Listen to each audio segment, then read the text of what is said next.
শুভ সকাল বন্ধুরা, কেমন আছো তোমরা? আশা করছি সবাই সুস্থ আছো, ভালো আছো। আমিও মোটামুটি বেশ ভালোই আছি। তো মালদা জেলার ছোট্ট একটা গ্রাম থেকে আমি শম্পা, আমার নতুন একটা ব্লগে তোমাদের সবাইকে স্বাগত, অনেক ভালোবাসা। তো আজকে সকালটা আমি এই যে গোবর জল দিয়েই আমি শুরু করলাম, কারণ গোবর জল ছিটালেও হয়, তো আমি সেটা করি না। আমি মাটিতে গোল করে দিয়ে দিই, গোবর আর জল দিয়ে মুছে রেখে দিই। সকালবেলা ঘুম থেকে উঠি, তারপর আমি ঝাড় দিই। ঝাড় দেওয়ার পরে তারপরে আমি রান্নাঘরে যাই। তো আমার পাট করাই আছে কাজ।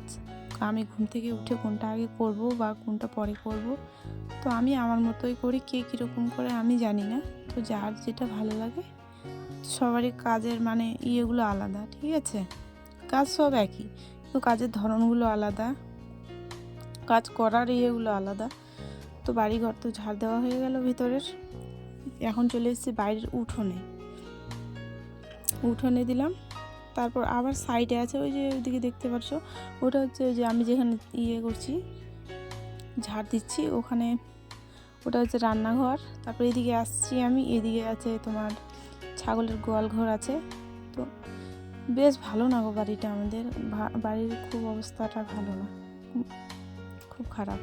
তো ওই যে বাড়ির পাশে দুটো তালের গাছ আছে বড় বড়। তো ঝাড় দেওয়া আমার কমপ্লিট মোটামুটি। তো আমি ওই যে গোয়াল ঘর আর গরুর গোয়াল ঘর আর ছাগল গোয়াল ঘর আমি দিই না, ওগুলো মা করে, মা আছে,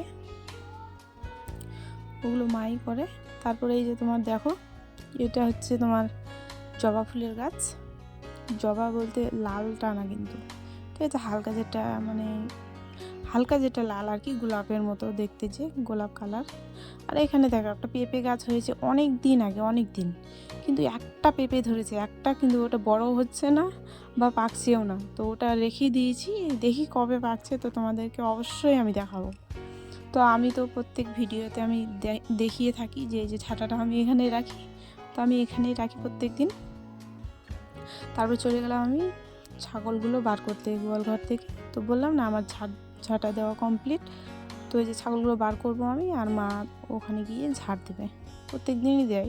কারণ না দিলে না এখন মানে ছাগলগুলো মানে কী বলতো, মানে টয়লেটটা বেশি করছে, ওরা পেশাব বেশি করছে।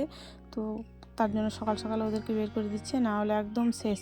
আর এই যে থালা বাসন ধোয়া হয়ে গেছে। তো আমি যখন থেকে ক্যামেরাটা, ওখানে মোবাইলের ক্যামেরাটা চালু করেছি, তো ওই কুকুরটা কি না, তো আমাদের বাড়িতেই থাকে, তো ওখানে বসে কি যে দেখছে ভগবান জানে।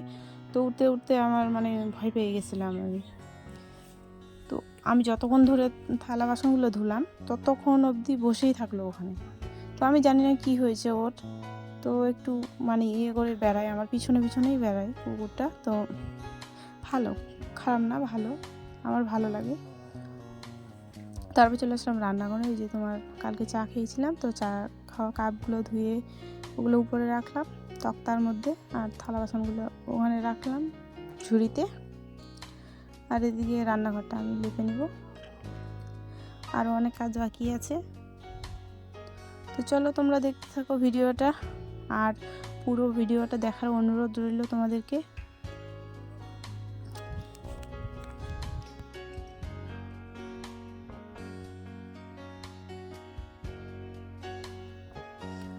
তো ঘর লেপার পরে আমি চলে যাব একদম ঘরে, আমাদের ঘরে বিছানা ঠিক করতে বাকি আছে। তো চলো বিছানাটা আমি ঠিক করে নিই। আগে যে মশারিটা না আমি ওরকমভাবেই রাখি, কারণ তোমার প্রত্যেক দিন টাঙাতে হয়, তো উপরে রাখলে কিনা অসুবিধা হয়, তার জন্য আমি ওখানেই ভাঁজ করে রেখে দিই। তারপরে এই যে কম্বলটার না কি বলো তো, ইয়েটা মানে কভারটা ফেটে গেছে, তো আমি তো সেলাই করিনি, তো এরকমই আছে, থাক। অনেক কাজ বাকি আছে জানো, সময় দিতে পারছি না আমি, তার জন্য আর সেলাইও করা হয়ে ওঠে না। তো এরকমভাবেই আছে, থাক। মাকে বলবো যে মা একটু সেলাই করে দিও, তো মাকে বললে দিবে, কিন্তু আমি পারবো না, কারণ আমার অনেক কাজ আছে, তো আমার দ্বারা সম্ভব না। তারপরে যে তোমার ব্ল্যাঙ্কেট মানে ছোট, ঠিক আছে, বড় না, সিঙ্গেল, এটা আমার মেয়ে নেই। তো এখন তো ও নেই বাড়িতে, বললাম না ও দাদু বাড়িতে বেড়াতে গেছে, আগের ভিডিওতে দেখালাম, তো নেই। তো তোর বাবা আর আমি আছি। তো তিনজনে তিনটা বালিশ। আমার মেয়ের কিন্তু বালিশটা না কভার নেই জানো। ও খুব মানে মনে দুঃখ করে যে মা তোমাদের বালিশের কভার আছে, আমারটা কেন নেই। তো ওটা না নেওয়া হয়নি গো। তো নিতে হবে, ভাবছি নিতে হবে, কিন্তু মানে নিতে নিতে বলতে কি না নেওয়াই হচ্ছে না এখন। তো এদিকে মোবাইলের চার্জার যত কিছু মানে ব্যবহার হয় ওগুলো রাখি, মুখে মাখা অনেক কিছু আছে ওইদিকে। তো ঘরে ঝাড়টার দিয়ে আমি চলে আসলাম একটু ছাগলগুলোকে খাবার দিতে, কারণ অতক্ষণ ধরে ওরা না খেয়েই আছে বসে। আমি যতক্ষণই খাবার দেবো ততক্ষণই ওরা খাবার পাবে। তো আমি না ভাবলাম যে না আমি ওদেরকে খাবার দিয়ে আসি। তো আমার না ছাগল বলো, গরু বলো, হাঁস সব কিছু আমার না খুব ভালো লাগে। কুকুর বলো, বিড়ালটা অতটা ভালো লাগে না আমার, কিন্তু এইসব এই যেগুলো বললাম এগুলো আমার খুব ভালো লাগে। মানুষের চেয়ে না এদেরকে ভালোবাসলে আমার মনে হয় যে আমার মনটা খুব ভালো লাগে। আমার যখন মন টন খারাপ হয় কি না, আমি মানুষের সাথে আমি বক বক করি না, দুঃখ কারোর সাথে প্রকাশ করি না। আমি ছাগলের সাথে কথা বলি, গরুর সাথে কথা বলি, আমার খুব ভালো লাগে জানো। তো মানুষের সাথে না কথা বলাই আমি ভালো মনে করি। তো আমি বাড়িতে আমি একাই থাকি, আমি কারোর সাথে অত মানে মিশি না, বাড়িতেই থাকি। এই যে দেখতেই পারছো কত বড় সামনের ইয়েটা, আমাদের বাড়িটাও একদিকে জানো। তো আমি কারো বাড়িতে যাই না। তো চলো মুখটা আমি ধুয়ে আসি। টিউবওয়েলে যাবো, তো টিউবওয়েলটা তো আমি দেখাতে পারবো না, কারণ সেটা মানে বাইরে দূরে যেতে হয়, তার জন্য আমি দেখাতে পারবো না, আমি নিয়ে যেতে পারবো না ওখানে। তো মুখটা ধুয়ে এসে আবার কাপড়গুলো চেঞ্জ করে তারপর রান্নাবান্না করতে হবে, খাওয়া দাওয়া করতে হবে। সকালে এখন বাজে তোমার 7:30। এখন আমি মুখ দিয়ে রান্নাবান্না করে তারপরে আরও অনেক কাজ বাকি আছে, দুপুরে রান্নাবান্না করছি। তো চলো তোমরা সবার সঙ্গে দেখো, ভিডিওটা দেখতে। তো এইদিকে এসে আমি চা করলাম, মুখ ধুয়ে এসে চা করলাম। তো মুড়ি আর চা খেয়ে নেবো সকালবেলা। বলছি না আমরা চা খাই না গো সেরকম, আমি সত্যি বলছি আমি চা না খাই না, কিন্তু বললাম না যে আমার মেশো এসছে তার জন্য চা করতে হচ্ছে। তো ওরও খাওয়া হচ্ছে, তার সাথে সাথে আমরাও খাচ্ছি, ঠিক আছে। তো মুড়ি আর চা দিয়ে খাবো, খেয়ে নেবো।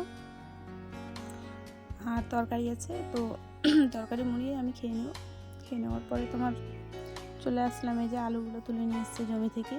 তো এগুলো মানে কি বলো তো, বড়োগুলো আলাদা, ছোটোগুলো আলাদা, আর মেজো সাইজেরগুলো আলাদা, ঠিক আছে। আমরা কিন্তু বিনা সারের মানে আলু করি, ঠিক আছে।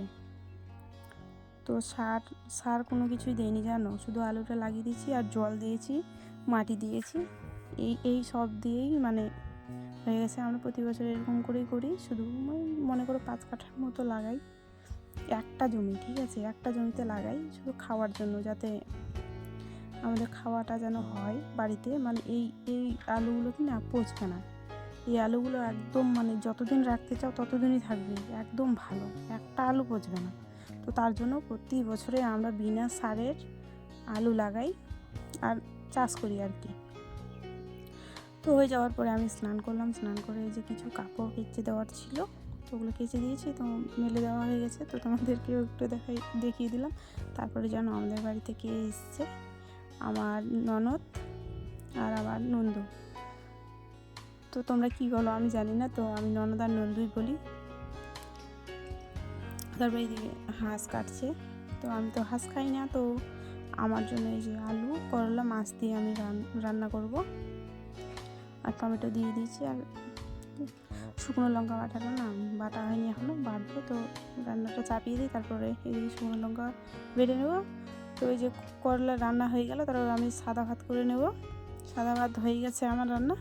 হয়ে যাওয়ার পরে এইদিকে কী বলো তো, এটা তোমার পোলাও ভাত আছে না, আগের ভিডিও দেখিয়েছিলাম পোলাও ভাত। তো ওই পোলাও ভাতটা না রান্না হবে। এইদিকে তোমার জলটা আগে দিয়ে দিয়েছে, দেওয়া হয়ে গেছে ওটা। তো ওখানে লবণ হলুদ তার মশলা যত কিছু আছে, ফোড়ন বলো, তোমার কি বলে গোলমরিচ, ওগুলো দেওয়া হয়ে গেছে, তেজপাতা দিয়ে ওগুলো রেখে দিয়েছে। তেল দিয়ে জলটা গরম হবে, তারপরে এই যে আমি চালটা ধুচ্ছি, ধুয়ে তারপরে যখন জলটা একদম মানে দেওয়ার উপযুক্ত হয়ে যাবে তখন ঢেলে দেবে চালটা ঢেলে দেবো। ঢেলে দেওয়ার পরে এই যে তোমার এইদিকে না মা করছে মাংসটা, মানে মেখে রান্না করবে এক জায়গায়, ঠিক আছে। আলুটা ভেজে রাখা আছে। তো আমি হাঁস তো আমি খাই না, তো মাকেই বলছি যে মা তুমি একটু মেখে দাও, কারণ আমার না লঙ্কা বাটলে আমার তো হাত জ্বলছে আমার। তো এইদিকে তোমার মাকেই বললাম যে তুমি মাখো, আমি মাখতে পারবো না। তারপরে বন্ধুরা, তোমরা কেউ কিছু মনে করো না, ক্যামেরাটা যে কীভাবে আমি ধরেছিলাম গো মোবাইলটা, তো জানি না কীরকম হয়ে গেছে এটা। তো আজকের ভিডিওটা না আমি এই দূর থেকে শেষ করব। খাওয়া দাওয়ার আমি শেয়ার কিছুই করতে পারলাম না আজকে। তো বুঝতে তো পারছো, বাড়িতে আত্মীয় এসছে, তো ওদেরকে খাওয়াতে করতে। তো এদিকে রান্না হয়েছিল এই যে করলা তরকারি, এই যে পোলাও ভাত, আর এইদিকে ভেন্ডির ভাজা করেছি। আর ওইদিকে সাদা ভাত আছে, তোমার সাদা ভাত, করলা, তারপর ভেন্ডি সেদ্ধ করতে দিয়েছি আমার জন্য। ঠিক আছে, এই যে এইদিকে। তো চলো বন্ধুরা, আজকের ভিডিও এখানেই। তোমরা সবাই সুস্থ থেকো ও ভালো থেকো, আমি এটাই চাইবো।